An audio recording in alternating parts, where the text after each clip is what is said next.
Oh,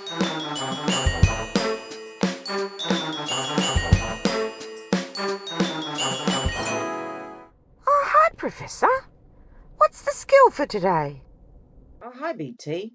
Today we're going to learn about measuring mass using scales. Bathroom scales measure our weights. They might be digital or analog or mechanical.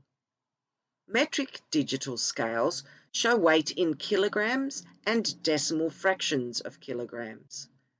With analog scales, you need to pay attention to the scale and markings.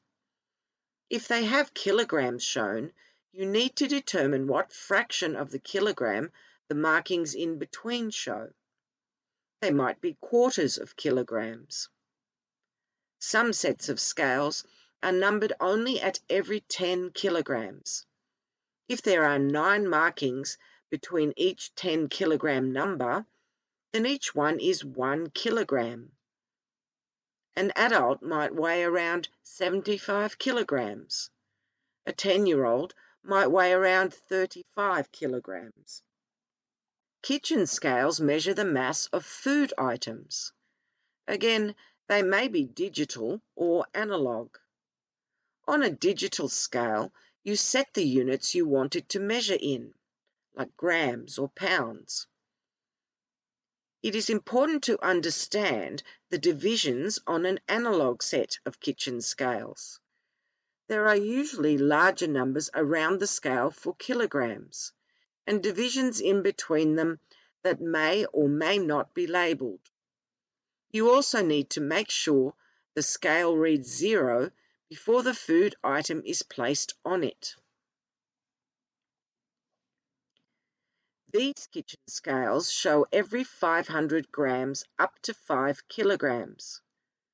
The larger markings between the kilogram marks represent 100 grams because there are 9 of them between each kilogram.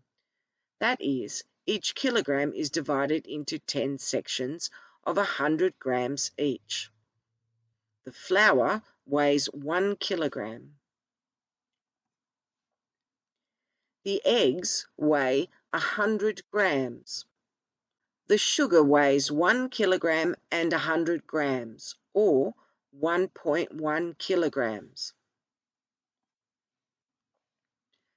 The margarine weighs 250 grams, halfway between the 0 and the 500-gram marks.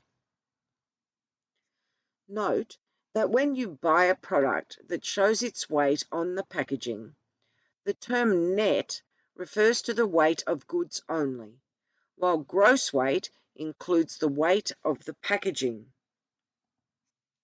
See you, BT. See you, Professor.